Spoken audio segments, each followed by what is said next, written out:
สวัสดีทุกท่านนะคะแม่แอดเองค่ะแม่แอดที่พิมลสายประสานค่ะมาจากหนองคายค่ะซึ่งมางานวันนี้เป็นงานการอบรมนะคะประชุมเกี่ยวกับเรื่อง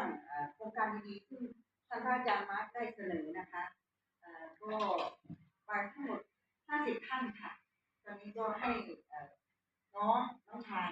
นะคะท่านณรงค์ศักดิ์แนะนำนะคะขอเชิญเลยค่ะ ครับขอบคุณแอดครับสบายดีข้าพเจ้าก็เป็นตัวแทนมาจากสปปลาววันนี้ก็ต้องขอบคุณเนาะที่ได้มาเห็นบรรยากาศดีๆแล้วก็สดๆเลยเนาะแล้วก็ได้มาเห็นอาจารย์มัสฟองโลกแล้วก็เป็นปลื้มเพราะว่าเป็นปลื้มในคือครั้งแรกที่เราได้เห็นเนาะแล้วในเรื่องลูกศิษย์ลูกหาทั้งมากมายเลยในขณะที่ข้าพเจ้าได้มาที่นี่แล้วก็ไม่ได้มาคนเดียวมาด้วยกัน50ชีวิตคนเดียวเนาะแล้วก็เป็นตัวแทนของ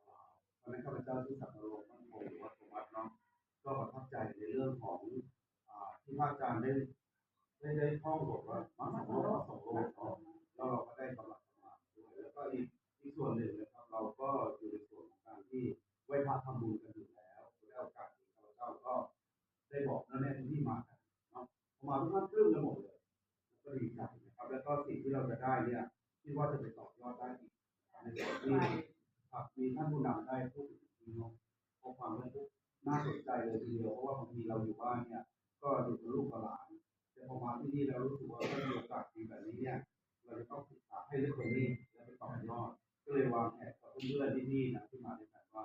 เดี๋ยวเสร็จจากรอบนี้เนี่ยเราต้องมาอีกหลายครั้งแน่นอนแล้วก็ถ้าต่อไปก็คือไม่เพียงเนาะที่มาด้วยกันนั่นก็เป็นผู้นำชุมชนเช่นเดียวกันนะครับเป็นชุมชนโดยคุ้มเนาะสบายดีก็คือ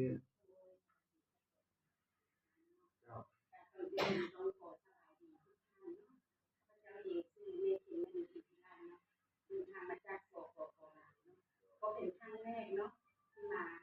เพราะว่าก็ในเมื่อมาเห็นแล้วเนาะก็ประทับใจนะประทับใจนะที่การไม่เห็นนะ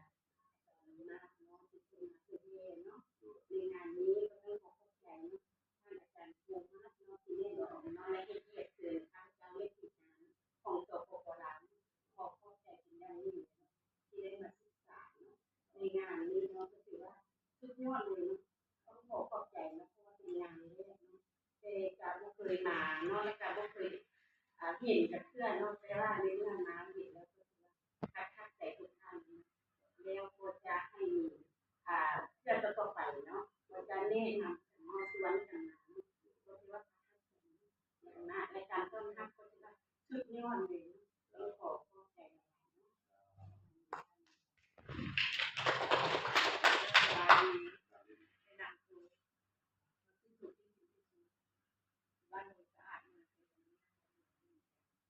รู้สึกดีใจหลายที่ได้มาบอกเคยทำเคยได้ทำการแนะนำจากอาจารย์มากทุกคนจะรู้ว่าจะมาโครงการนี้เนาะการนำพาและทุกคนผู้และน้องมาทำกันอยากประมาณ50ชีวิตเนาะจากมาแล้วมาเห็นจริงๆแล้วการรู้สึกประทับใจหลายเกี่ยวกับการต้อนรับที่อยู่อาศัยและก็